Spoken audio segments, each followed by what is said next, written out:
returned during Operation Homecoming 9.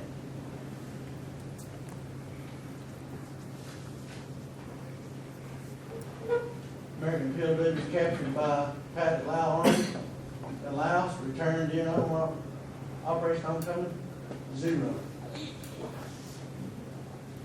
Captured 4 in 2 years.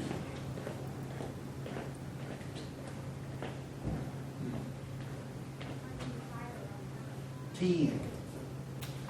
0. In 10 years. Where did it go? And vanished. And then come home. Still there. So everybody sort of look at the numbers and go,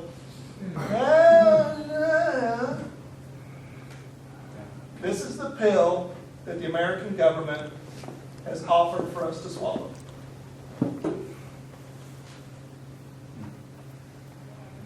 Okay.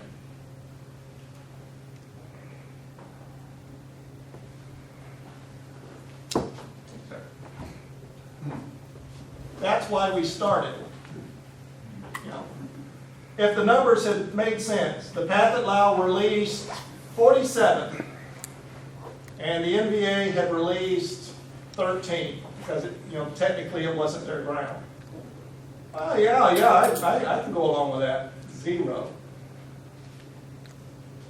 So did the American POWs die in Pathet Lao camps after the war ended? Did we leave them behind? The Army has the soldier's creed, the ethos, the warrior's ethos, the last line of the warrior ethos: we will not leave behind a fallen comrade. Did we leave them behind? Did we break the faith?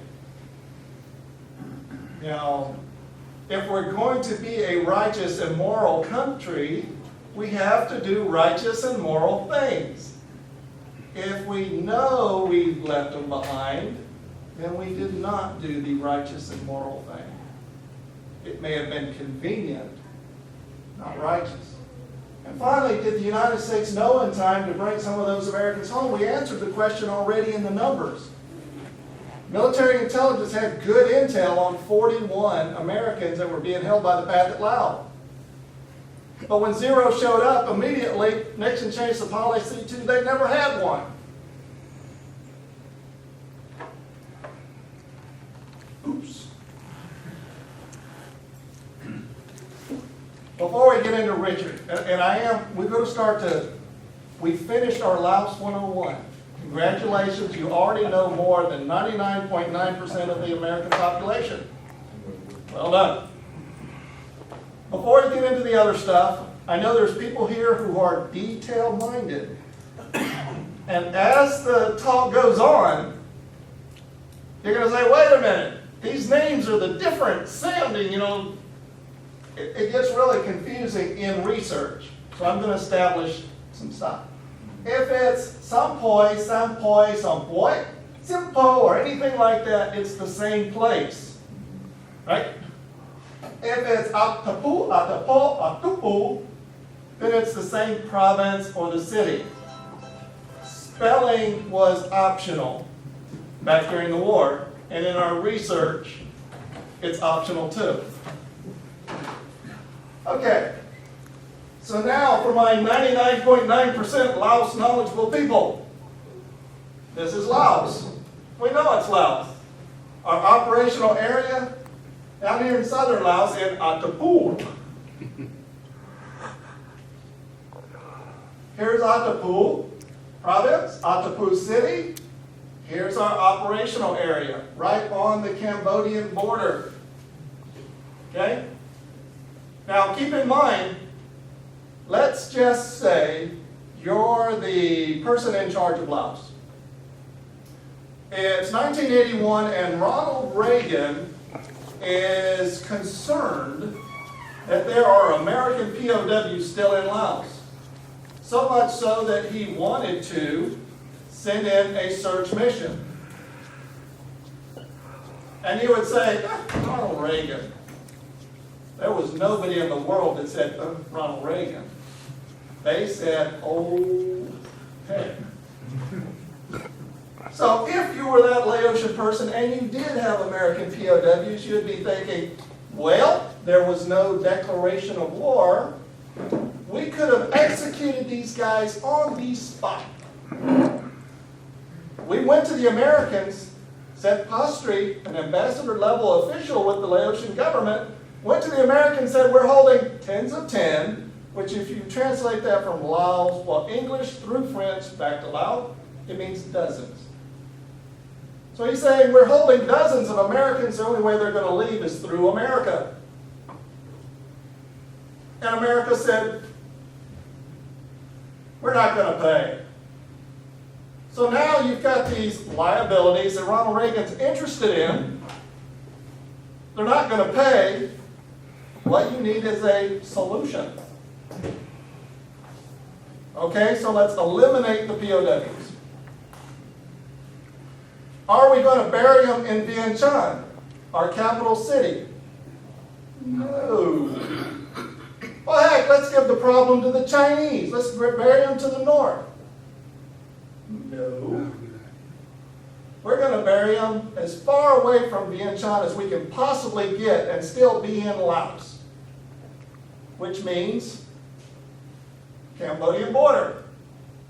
And lo and behold, look where our documentation has taken us. I think even in speculation, this kind of makes sense. Human nature. This is a Google Earth image taken just a few days ago.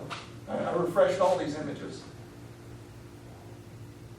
I have two prison camps labeled here. One labeled 1967, one labeled 1971. In the documentation, they didn't have Google Earth, and they didn't have GPS, and this is only about 7 miles apart. We may be talking about the same POW camp, or we may be talking about two POW camps. We don't know yet. We're still working on this. We did, in our template building, you know, we're not cowboys. We're not just running off the Laos looking under rocks. We've come up with a plan, very defined template.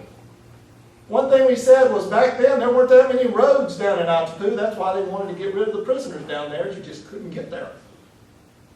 Well, how do you get the prisoners around? You put them on water. Right? The Americans were bombing the roads every day. Had a hard time bombing the water. Lo and behold, we got a river right through the area. How about that?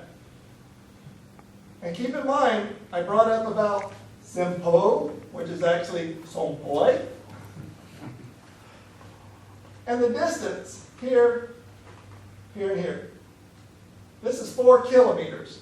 That is so important. That's testable later on. 4 kilometers. Okay?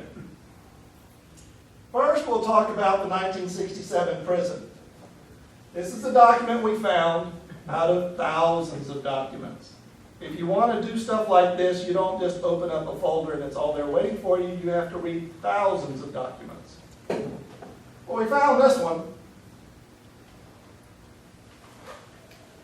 500 Military Intelligence Group, Army. 6499th Security Group, Air Force. 2 branches of the government that believed on, or 2 branches of the military that believed the same thing at the same time. That is technically impossible.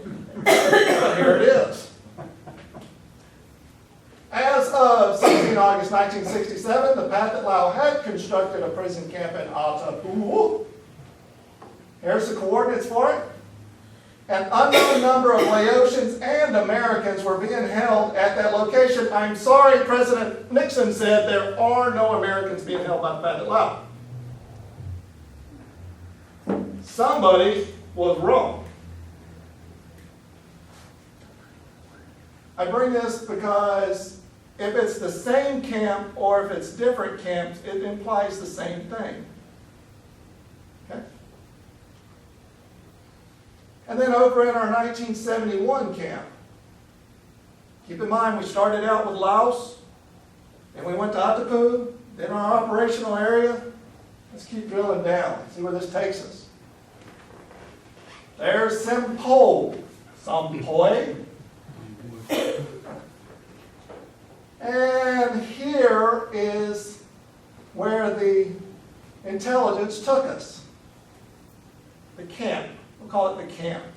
And right next to it is a clearing with the spring. I just noted that because we've been there. We've been to both of these places. That's what this is all about. Drill in a little more. There you see the spring. You can see where if you have water in an area, you grow things close to it. As much as that water will grow, you clear it out and you grow stuff. There was water here, and there was water here. We've been there. We know this is true. Now, I want you to look at this picture here. I know some of the eyes might have, seen a couple of years. Bear with me. Do you see a little square right there? And you see a structure right there? And one there, and there, and there, kind of like that with an opening right there. Does anybody here see that? Does this look like a rock cropping? Probably man-made, right? All right, we're on the same page. Good, thank you. Here's a little bit closer. You see we're down to 464 feet. Kind of the square right there. Structure here, structure here. Here's something, there's something, and then an opening right there. We're seeing the same thing, right? It's not a rock cropping. All right.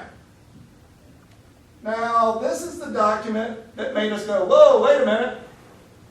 A Thai officer who had gone back to Thailand gave testimony in 1984.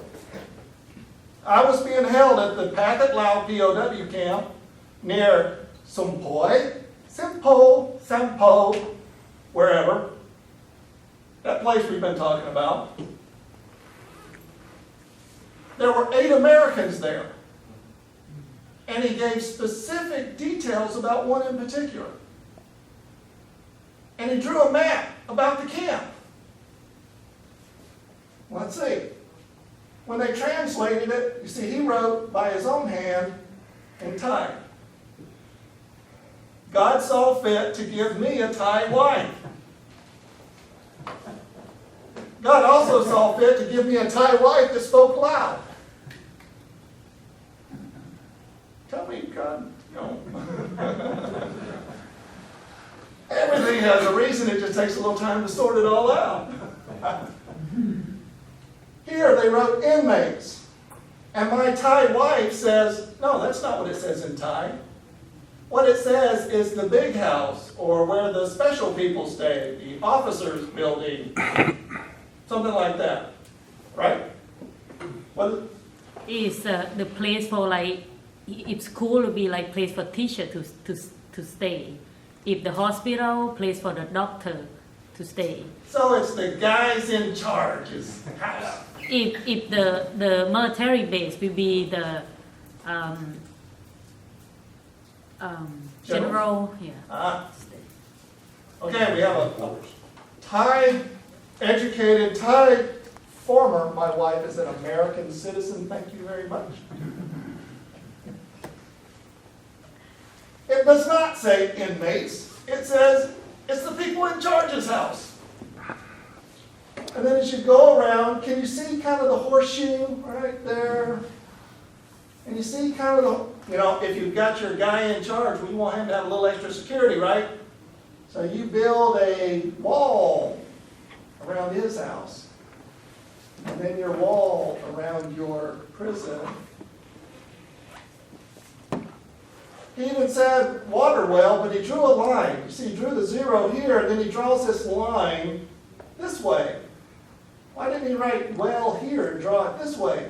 Because he remembered that's where the entrance was at.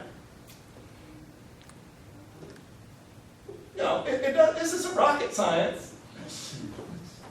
Oops, my bad. Here's the keeper. Remember I told you from Sompoi to the camp, how far was it? 4 kilometers by Google Earth. What did our Royal Lao officer say it was? 4 kilometers. What this tells me is this guy giving this testimony had been there. They didn't have Google Earth. They didn't have access to photo reconnaissance stuff. This guy was there, and he wrote it in detail. And then we matched it on Google Earth. Do you want to see what's there today? Are you sure? Nothing. Oh my. Clear this water. From the time that Google Earth image was taken until we set foot on that ground, the Laotian government went in there, and you saw how remote it was, right? I mean, it's tough getting there. Heat exhaustion tough. And they took the time to go in there. There wasn't, we combed the area. There wasn't one brick. There wasn't one clump of mortar. There was nothing. There was no mound where they had dug a hole and shoved it in. You see, so what we were thinking is we'll just go in there and maybe we can go in there and find some initials scratched in the wall. Yeah. Imagine. See, this is neat though. After we got there, does she look a little disappointed to you? When you go through what we went through to get there to find nothing, this is what you look like. What we did find was let me go back a little bit. Yeah. Rocky Spring. Here. And then the well, but of course the well wasn't there because when they took their heavy equipment and cleared everything up, well, it filled the well in. But the water was still there, wasn't it? You can't make the water go away. So there's your Rocky Spring. And the communists, God love them. God love them. They have been known to be a little bit shallow thinkers from time to time. They cleared it out, sure enough.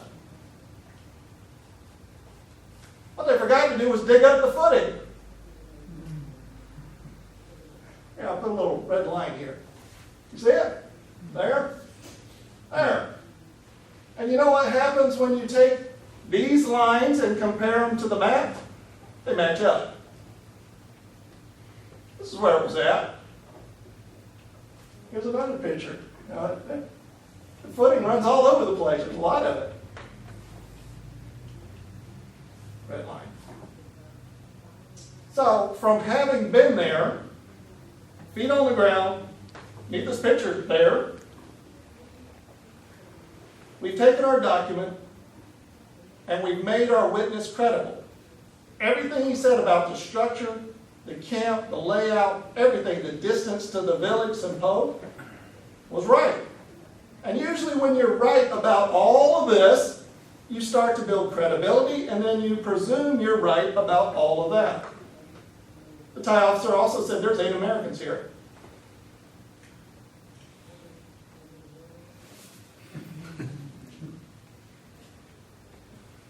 Got the document, we got the witness. All right.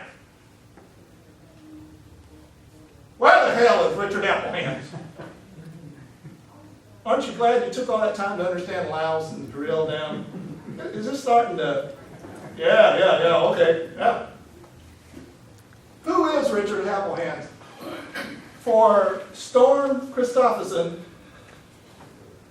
this is Richard Appelhans. Storm is Richard's sister. She's still alive. Can you imagine the conversation I had with Storm about Storm? Here's what our intelligence is telling us. He was taken prisoner. He was abandoned by our country, and he died alone. Talk about the lack of emotional closure. Is it better to lie to the family?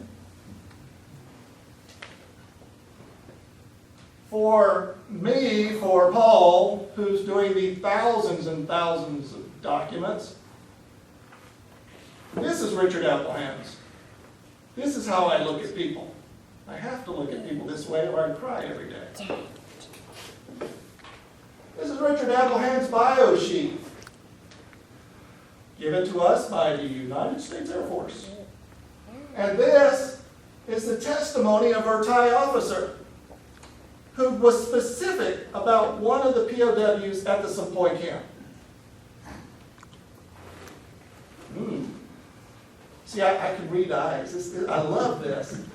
You know, people are saying, yeah, okay. The bio sheet said his first name was Richard. The Thai witness said Richard. He also said we called him Rich. The bio sheet said he was 33 years in 1970. Witness said about 30 in 1970. When you're a POW, I'm sure it tends to age you a little bit. Who knows? His bio sheet from the Air Force said he was 1.8 meters tall. The Thai witness said 1.8 meters tall. His rank was captain. Thai witness, captain. He flew an F4, F4. Brown hair, light brown hair, or blonde. And the Air Force would say, you see, he didn't even know what color his hair was, but if you're brown haired and you're in the sunshine a lot, what happens? You go blonde. Right. My hair was brown. It's called white brown. You're not helping my case here. Color of eyes. Color of eyes. The bio sheet says green. My Thai Asian wife says, In Asia, especially a while back, green eye, gray eye, everything's blue. Blue, black, or blue, black, and brown eye. That's what they're thinking. That's all three colors they have. They don't know green anything. the Thai witness also mentioned another one of the POWs did have green eyes. Like that, Mommy? So statistically, you have 8 people. What's the statistics that one of those 8 is going to have green eyes? Because green's not the predominant gene. So did he get the eyes a little? Let's just say he was wrong. He's wrong on that. That's one. The bio sheet actually from Storm Christopherson, he was single. The Thai witness, no mention of wife or kids, implying he was single. Statistically, this is statistically impossible for him to just pull this information out of nowhere. This Thai officer had physical contact with Richard Appelhans. Where the hell is Richard Appelhans? If we left one behind, if we broke the faith with one, right? So where's Richard? Well, our first idea, because we're engineers, you have to look for that next level. You just can't say, oh, we lost him. Sir, I'm an F4 man. If he was there, there's always a pilot in the Rio. I was a Marine F4 man. Oh, I love smart people. Let's go back. And I was in we're in trouble. You're right, he was in an F4. He was in an F4. And the Rio in the back, right? Means there's always 2. Always 2 in F4. The Thai witness said the POWs, there were 8 of them. There was Richard. Of the 8, there were 7 white guys and 1 black guy. And when I was reading the documents, it's like, man, there's not that many black guys in Laos. Over there in Vietnam, boatload. It was a different kind of war in Laos. Mostly it was professionals. The African Americans hadn't come through, hadn't broken down the barriers to be in the circles that were flying the missions in Laos. So it's very rare to find a black man in Laos, let alone in a Laotian prison camp. But I'm not going to stop right there. Richard Appelhans did have a Rio sitting behind him. His name was George Clark, Captain George Clark, an African American. I have no reason to believe that the black guy in the camp was George Clark, but my God. Right? They survived the same shoot down, but they sort of followed the same pathway. All that's speculation. You can't do that. Just the facts. Just give me the facts. Thank you. So where's Richard at? Are you feeling optimistic or pessimistic? I'm about to make you outright sad. I didn't say this was going to be easy.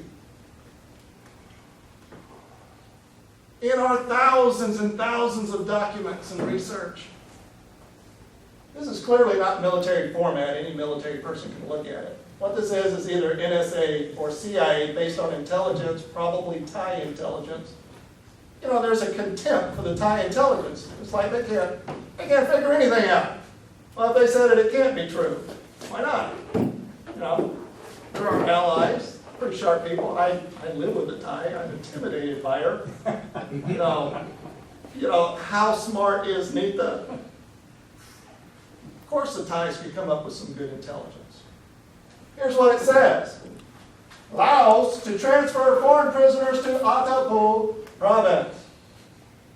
In the thousands of documents, I read a lot about the transfer of political prisoners.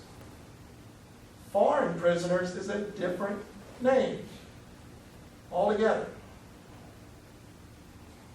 Transfer of foreign prisoners to Attapeu. Unidentified foreign prisoners are to be transferred from another prison location in Laos People's Liberation Army military region, MR1. Have you ever heard of Sam Nui? One of the heaviest trafficked American POW places was a place called Sam Nui. It was on the North Vietnamese border. So if you took Hanoi on a map and you drew it straight across until you got into the Laos, just inside the border, your finger would be sitting on Sam Nui. That's in Military Region 1. There were cities all around Sam Nui and intelligence of American POWs being held there. No implication that they were executed there or they stayed there for long term. It's just there were a lot of them there, a lot of live sightings. So they're going to move prisoners from MR1, which I'll call Sam Nui, Vientiane, north, to Attapeu, which is MR4. Today there's 5 military regions, but in 1984, when this document was drafted, there were only 4. So they're going to move them from the north down to the south. Okay. They're assigning the Attapeu province headquarters. Keep in mind the guy with the AK-47 was from the provincial headquarters. This isn't a politician coming up. These are armed people who take their communist duties very seriously. And the Laos People's Liberation Army 5th Division, this is the military, would be responsible for the prisoners. The division was instructed to put away the prisoners. When I first read this, it's like, what in the world am I reading? Meaning they could be killed or more likely confined. Well, that's fine, except Ronald Reagan's still president, isn't he? And they had that whole Namara Fort Apache thing going on, and we're not going to pay the money, and so they're going to move the prisoners down south so they can set them up for long-term confinement. Or we're going to solve the problem and execute them. Or open speculation there. Okay. It goes on to talk about Attapeu province several times during the last 2 years, but those prisoners appear to have been Lao nationals destined for re-education camp or seminar camps. This is taking bad communists and teaching them to be good communists. In Attapeu, there are 4 re-education camps and 1 headquarters, the 402nd Seminar Regiment. Has nothing to do with, that Seminar Regiment is a political organization. The 5th Division is a military organization. So if they were ordering a long-term incarceration of these guys, if they were political prisoners, we wouldn't be talking about the 5th Division, we'd be talking about the 402nd. Right. So, now, mercy, is this interesting? Is it disappointing? Are you glad somebody cares enough to do this? So mercy, here we are. Here's our position. Live. We're either looking for, one, a prison camp that they built to keep foreign prisoners, and assuming some of that would be American prisoners, for long-term confinement. I don't believe any of them are still alive. That doesn't mean we shouldn't go look for them. Or we're looking for a mass execution site. This is impossible. You know, the number of things, the number of documents we'd have to go through to find anything that would generate a lead to remotely solve this kind of problem. You know, what we need is the government to step in, and we need for the government to go to the Laotians and figure this problem out. Because Mercy is not in a position to solve this kind of problem. Right?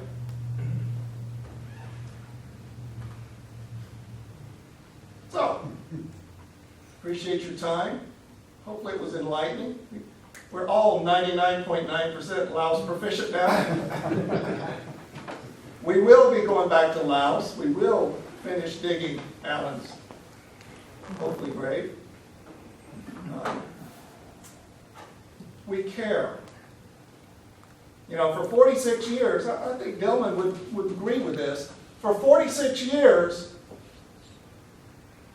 I was a MIA family member. And what hurts the most is nobody cares. You have been kicked to the side of the road, and the best game you got going is JPAC. And that's a moderate to almost severe insanity.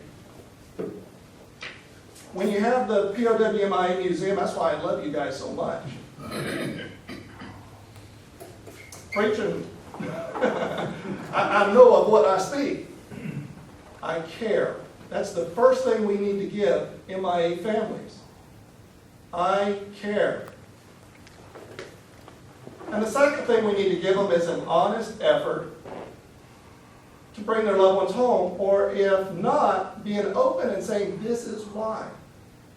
Your loved one's plane crashed in the ocean, the South China Sea out there. They're not coming home. We know that. We care. We're sorry. That's just what it is.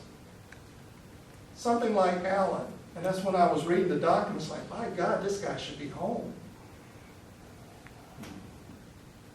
First thing I wanted to do for you guys is say, I care. Thank you. And that's what the museum is doing. You know, every day Paul gets up and he's like, too stupid to quit. That's why we do it. Because if you impress on one family, I still care. It makes you moral and righteous. You don't have to bring the bones home to do that. Because the number one thing those families need isn't the bones home, it's somebody caring for what happened to them. You jerk them around long enough,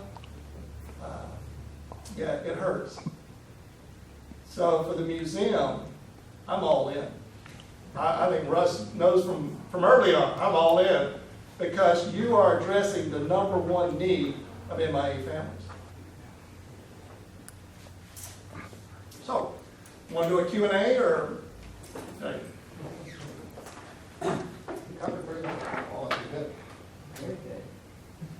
I kept you a long time. I love this stuff. I'm sorry. I was in Vietnam during the operation, I think because I posted it on my Facebook, Twitter, Operation Lamson 719. I was there as a Marine, 8 February 25 March 1971. I know that was where we put took a whole bunch of Vietnamese and sent them into Laos Yep. to try and knock out the enemy, and they got their butts kicked. And I remember and so I kind of know that happened. This is sort of, this month, it's the anniversary of it right now. Not only Iwo Jima, but it's also that. That's one thing I knew about Laos. I was there, I was a Marine at Chuan Da Nang, and our F-4 basically bombed Laos.